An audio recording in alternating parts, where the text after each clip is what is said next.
105,2 Serambi FM. Syederalun, terima kasih Anda masih bersama kami dalam program KBS Samara, Keluarga Sakinah Mawaddah Warohmah, yang merupakan program kerjasama radio Serambi FM dengan sahabat wanita dan anak atau SUA. Dan di kesempatan pagi hari ini bahagia sekali Syederalun, kita masih membahas mengenai tema Ibu Nikmati Peran Istimewamu. Dan telah hadir di studio kami Bunda Zamira, yang merupakan mompreneur dan pendidik rumahan. Nah, bagi Anda Syederalun yang ingin berinteraktif, bisa langsung saja di nomor telepon dan juga WhatsApp di 0811 68 90 20, dan Anda juga bisa menyaksikan siaran ini pada live Facebooknya Serambi FM, Serambi On TV, Serambi News, dan juga seluruh Serambi Group lainnya. Dan siaran ini juga disiarkan di Radio Vina Vira 101,1 FM Luk Sumawe. Nah, baik, kita lanjutkan lagi ya Bunda Zamira pembahasan yang sangat menarik di kesempatan pagi hari ini, di mana tadi telah disinggung bagaimana kita memahami, bersyukur akan kodrat seorang wanita gitu ya. Tanpa memahami dan bersyukur, kita tidak bisa menjadi seorang wanita yang bisa bergerak lebih tertatih jadinya. Ya, tertatih. Up and down-nya lebih sering gitu ya, kalau nggak memahami akar berpikirnya gitu. Itulah sebabnya perempuan itu harus bisa lebih ilmunya itu etika dan ilmu harus sejalan gitu, betul, ya. Betul. Dan kita singgung sedikit masalah tantangan ini Bunda Zamira. Tantangan yang sering dihadapi para ibu-ibu itu apa sih? Iya, itu tadi ya. Jadi benar ya, kalau tadi Vira bilang ketika nggak memahami itu ya akan susah ya bersyukur tentang perannya gitu kan. Ada memang tantangan-tantangan yang sebenarnya tidak bisa disamakan ya, satu ibu dengan ibu yang lain. Itu kan sifatnya sangat personal, sangat pribadi. Tapi memang ada tantangan-tantangan umum gitu yang biasanya hari ini ya fenomena gitu, banyak ibu-ibu yang mudah lelah gitu kan, mudah mungkin burn out ya istilahnya. Bukan faktor usia. Bukan faktor usia sebenarnya. Jadi kalau bilang ini faktor U enggak gitu. Sebenarnya lebih pada faktor ada yang ada di dalam diri gitu, gitu ya. Jadi sebenarnya kan tantangan itu kita bedakan, misalnya ada yang dalam diri, ada yang dari luar diri. Nah, itu kan tantangan misalnya internal gitu. Nah, masalah internal yang sering kita hadapi adalah ya hilangnya makna gitu. Seperti apa itu? Ya itu tadi makna. Hilangnya makna, bahwa diawali menjalankan peran ini tanpa landasan yang kuat gitu kan. Jadi hanya karena kebiasaan, hanya karena tren, hanya karena barangkali bisa jadi tekanan orang tua, tekanan lingkungan, tapi landasan berjalannya itu nggak ada. Nah, makanya butuh tadi memahami penciptaan kita, memahami bahwa Allah sudah memberikan kita karunia sebagai ibu. Hari ini mohon maaf, banyak teman-teman yang mungkin masih mengupayakan ya kan untuk menjadi ibu, tapi ketika kita diberikan amanah ini, ya kita banyak mengeluhnya, padahal di tempat lain ada orang yang sangat mengharapkan itu gitu. Jadi mungkin itu ya bisa dijadikan trigger ya, atau dijadikan motivasi gitu ya kita untuk terus berperan gitu. Nah, loss makna ini juga karena tidak memahami itu tadi, jadinya aku nih ngapa ya, gitu, diulang lagi ya. Kemudian ada juga masalah internal, stabilitas emosi, stabilitas jiwa itu masih jadi PR gitu. Maka sebenarnya seorang ibu itu juga perlu mengenal emosinya, mengenal dirinya, itu sangat penting gitu. Pertama mengenal diri. Mengenal diri itu setelah saya diciptakan, fitrah saya sebagai perempuan, terus saya ada potensi diri apa sih gitu, saya tuh punya kekuatan diri apa sih. Jangan fokus pada yang lemah-lemah aja gitu, pada aku nggak bisa gini, aku nggak bisa gitu. Coba dicari sumber kekuatan dirinya itu apa saja. Mengenali bakatnya, mengenali kekuatannya. Nah itu bisa menjadikan seorang ibu tuh lebih punya energi ya, paling enggak punya energi, punya pikiran yang positif kayak gitu. Kemudian ada juga emosi yang belum selesai. Banyak ibu-ibu atau teman-teman ibu yang masih memendam perasaan negatif gitu ya. Disebut dengan ransa emosi negatif kalau dalam dunia konseling itu ya. Jadi hari ini banyak juga tuh teman-teman yang sudah menjalankan peran sebagai konseling tuh, konselor. Teman-teman di Aceh bisa juga tuh menghubungi beberapa sahabat ini yang spesialis di bidang itu gitu. Walaupun tidak berlatar psikologi tapi sudah melalui proses yang sedemikian rupa sudah hingga bisa menolong teman-teman ibu yang lain untuk menguras atau mengeluarkan emosi-emosi negatifnya kayak gitu. Karena memang itu seperti diibaratkan seperti tas ransel yang kita gendong kemana-mana gitu, berat gitu. Sehingga ketika menjalankan perannya sebagai ibu itu masih membebani gitu. Nah, itu harus dikeluarkan, emosi-emosinya itu harus dikeluarkan. Nah, itu ada teman-teman yang bisa membantu di Aceh ini. Nah, itu akan menjadikan kita lebih lebih ringan menjalani peran-peran kita sebagai ibu, tidak mudah demotivasi, tidak mudah menurun motivasinya, kemudian tidak mudah insecure bahasanya kalau sekarang ya, ketika melihat teman-teman yang sudah mulai dia kok aku belum ya, kok aku merasa nggak nyaman. Nah kemarin saya buat status gini, insecure kalau sudah mulai insecure, ini kan isu yang ini ya, yang lagi hangat, lagi hangat ya, sampai sekarang pun masih hangat.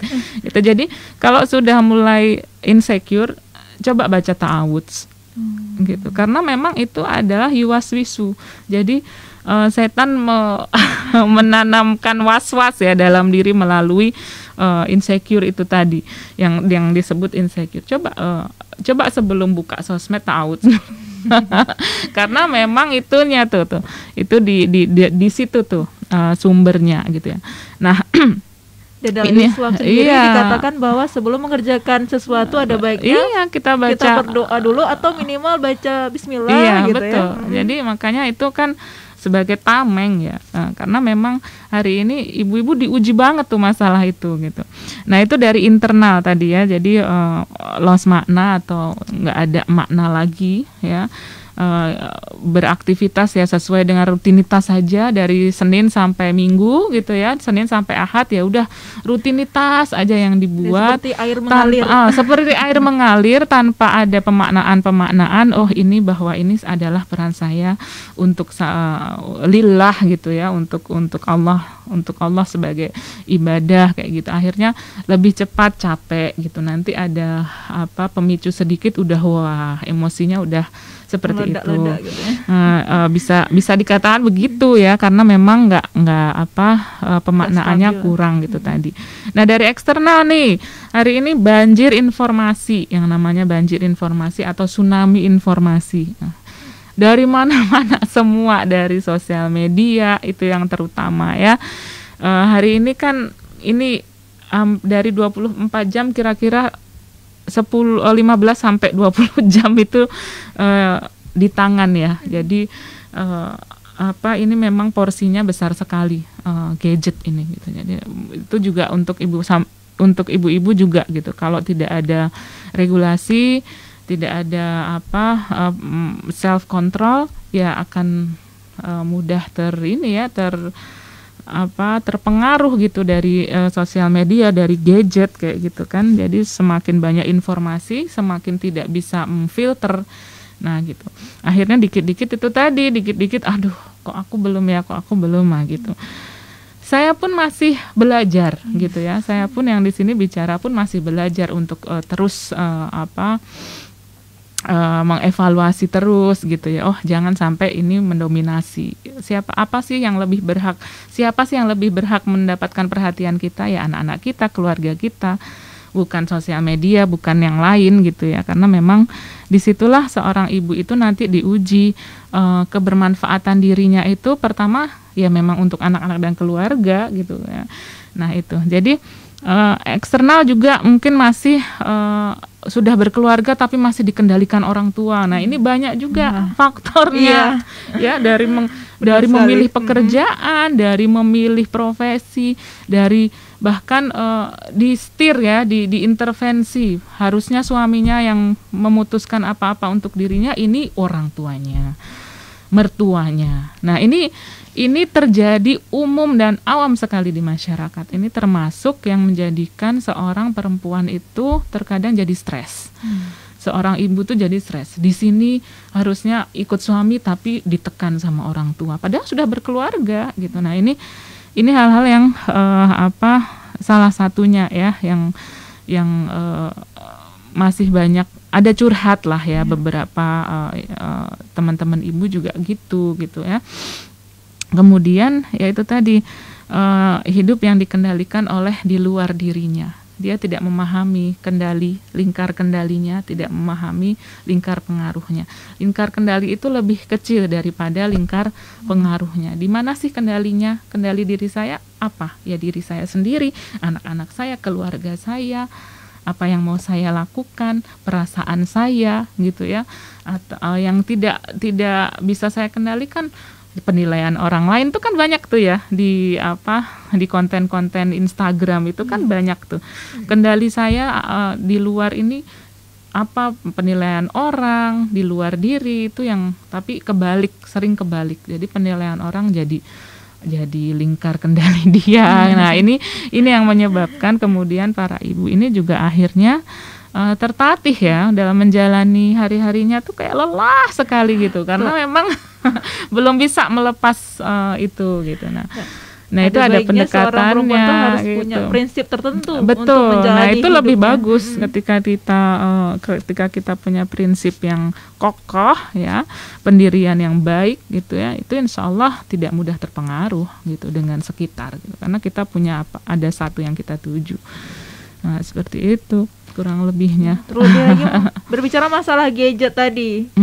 Dan tentunya ini erat kaitannya sama COVID-19, di mana seorang ibu harus mengajar bahkan menemani seorang anak untuk belajar melalui gadget, melalui Zoom. Dan itu bagaimana cara ibu-ibu menjadikan gadget itu tetap ramah terhadap anak gitu. Kalau misalkan dulu kalau di sekolah kita bisa usia segini sampai segini jangan pakai gadget gitu. Tapi kalau sekarang kan sudah nggak bisa gitu karena belajarnya harus pakai gadget. Itu gimana? Belajarnya harus pakai gadget ya. Ya memang ini mau tidak mau kita sedang memasuki era yang seperti itu gitu. Tapi sisi lain tetap ada regulasi gitu ya.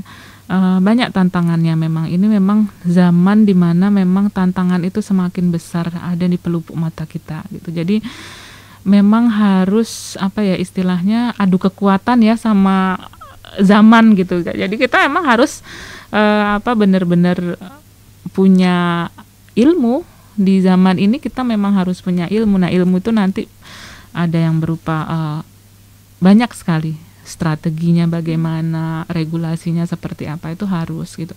Nah sisi lain anak-anak hidup di zaman yang memang menggunakan gadget, baik layar ya, di sini layar apapun itu, layar bisa televisi, bisa handphone, bisa intinya dia ada kehidupan lain di selain di sekitarnya itu yang berupa layar gitu, internet gitu. Sebenarnya kebaikannya juga banyak, mata pisau sampai diistilahkan karena satu sisi dia memberi banyak manfaat, namun sisi lain madorot sekaligus gitu. Jadi memang bagaimana ya dengan regulasi. Kalau ibu-ibu hari ini mau daring gitu ya waktu gimana caranya di manage ya, waktu daring ya daring, waktu hari gadget ya hari gadget gitu. Kebetulan kalau anak saya ada hari gadget, misalnya hari Sabtu atau hari Minggu, itu mereka bebas menggunakan gadget, namun tetap terkontrol apa yang mereka akses, itu masih dalam kontrol kami gitu, karena masih 10 tahun ke bawah, 10 tahun dan 10 tahun ke bawah. Apa saja yang bisa hari ini YouTube misalnya, YouTube itu ketika kita mengambil manfaatnya banyak yang bisa kita dapatkan dari YouTube. Era belajar ya, era orang berbagi, sekarang kita bisa menggunakan YouTube, dan bahkan orang sekarang menjadi profesional hanya dengan YouTube. Dan juga sumber penghasilan dari YouTube itu juga gitu. Jadi tinggal kita yang mengolahnya, dan anak-anak itu memang melihat role yang ada di dalam keluarga. Apakah orang tuanya ngadep gadget? Ketika ngadep gadget terus ya orang tuanya dia akan berbalik, itu mama juga gadgetan terus setiap hari gitu ya. Mama nggak pernah absen tuh dari gadget setiap hari, kok kami suruh ini. Bahkan ada beberapa sahabat yang memang sudah nggak mengakses gadget gitu, karena dalam rangka untuk mengembalikan sistem yang ada di rumahnya itu, karena anaknya sudah terlalu tergantung dengan gadget, ya dia harus melepas juga untuk kembali kemudian mengatur ulang. Nah itu perlu seperti itu. Bahkan di titik tertentu memang anak istilahnya perlu di detox. Kita juga perlu ya, kita sebagai orang tua juga perlu di detox kadang-kadang dengan gadget itu. Seperti itu, Vira. Berarti harus ada manajemen waktu untuk anak-anak agar gadget itu tetap terkendali gitu ya. Nanti kalau udah menetapkan aturan, bahasannya tentang komunikasi ya kan, itu kan nanti udah lebar sekali ya. Ada tema-tema tertentu yang memang harus ini untuk orang tua dan anak gitu. Dan juga satu hal yang menjadi tantangan di era sekarang adalah perempuan sekarang juga seakan dipaksa memilih berkarir atau berkeluarga. Bagaimana kita menyikapi hal tersebut? Iya. Sebenarnya ini panjang karena memang kalau bicara karir gitu ya, atau bicara di rumah saja, ini ada satu landasan yang sama. Mau berkarir di luar ya, ini maksudnya mau bekerja di luar ataupun di dalam rumah, ketika dia bisa hadir, it's okay. Gitu. Ketika dia tidak bisa hadir, itu pasti masalah. Walaupun dia di dalam rumah, berpenghasilan dari rumah, ketika dia tidak hadir penuh untuk anak-anak, itu masalah. Mau bekerja di luar, ketika dia tidak hadir, apalagi. Karena teman-teman yang bekerja di luar tentu membutuhkan effort yang lebih besar, strategi yang lebih tepat, strategi yang lebih kuat dalam membersamai anak-anak dan juga berkarir di luar. Tidak ada larangan untuk muslimah berkarir di luar ketika alasannya jelas. Misalnya, teman-teman yang hari ini bekerja di rumah sakit, atau teman-teman hari ini yang bekerja sebagai guru misalnya, pendidik di sebuah sekolah atau di sebuah pesantren atau di lembaga pendidikan manapun. Memang teman-teman yang kehadirannya itu diperlukan gitu ya, tidak bisa digantikan misalnya. Itu ya dia harus punya strategi yang lebih kuat. Sementara anak-anaknya juga memerlukan kehadirannya. Bisa nggak dia memanage keduanya gitu. Yang kedua, teman-teman yang bekerja tapi ternyata pertama dia mungkin ya sudah ini karena profesi saya gitu. Tapi ternyata dia punya peran besar di dalam kantornya misalnya. Dia dengan kehadiran dia di kantornya misalnya kebaikan-kebaikan, kemudian nilai-nilai Islam, spirit-spirit Islam itu bisa tersebar di kantornya, bisa lebih baik gitu ya. Kemudian iklim di kantornya menjadi lebih Islami. Berarti dia ada peran kan di kantor itu, di tempat dia bekerja. Nah, itu juga lebih baik gitu ketika tidak ada kehadiran dia. Makanya ibu-ibu yang bekerja pastikan gitu, pekerjaan saya ini memberi dampak apa kepada sekitar gitu, ataukah hanya karena gaji, sementara barangkali mungkin sebenarnya sudah cukup misalnya nafkah dari suami untuk keluarga, atau hanya sekedar biar nggak bosan di rumah terus. Nah, itu yang harus dilihat gitu ya. Biar nggak bosan, terus biar nanti apalagi ada penilaian yang berkembang di masyarakat. Nanti kalau suami saya ada apa-apa, itu sangat jauh dari konsep tawakal sebenarnya gitu. Jadi yang dipaksa orang tua untuk bekerja kalau takut nanti suami tidak bisa memberi nafkah lagi dan sebagainya, atau ditinggalkan suami, itu harus dirubah pola pikir seperti itu. Tapi ketika dia bisa bekerja kemudian bisa mengabdi dengan baik dan memberikan dampak positif pada sekitarnya, nggak apa-apa. Hanya kemudian dia harus membuat strategi yang lebih kuat daripada ibu-ibu yang tidak bekerja di luar atau di ranah publik ya istilahnya. Nah, ini bagi ibu-ibu yang bekerja dari rumah, berpenghasilan dari rumah, jangan salah gitu. Siapa yang Anda dampingi setiap hari? Apakah online shop Anda atau anak-anak Anda? Ada nggak sistem yang bisa membantu Anda untuk memanage pekerjaan dari rumah? Nah, itu juga harus ada strategi yang kuat. Jadi bukan berarti seorang ibu wirausaha kemudian di rumah itu lebih bisa hadir dengan anaknya, itu sebenarnya tergantung gitu ya. Bahkan pekerjaan di rumah itu lebih sibuk ya. Ya, jadi bukan ngejalanin bisnis itu udah yang istilahnya menyedot seluruh energi sampai cepat burn out, itu yang harus dievaluasi juga. Belum lagi pekerjaan rumah, nggak bisnis tapi ngerjain rumah terus sama aja gitu kan. Ngerjain rumah, berberes-beres ini, beres-beres itu, sampai anaknya dikasih HP aja yang penting rumahnya bersih, itu juga nggak betul. Di rumah tapi dia tidak hadir utuh. Di rumah ya bermain gitu, belajar bersama. Ke awal tadi, seorang perempuan harus memahami. Nah, itu deh peran di awal tadi ya, dipahami dulu gitu, mau di rumah ataupun di luar rumah. Nah, baik Syedaralun, menarik sekali pembahasan kita pada hari ini mengenai tema Ibu Nikmati Peran Istimewamu, dan kita akan rehat sejenak dari perbincangan ini. Kami akan kembali lagi sesaat lagi, tetap bersama kami di 90,2 Serambi FM.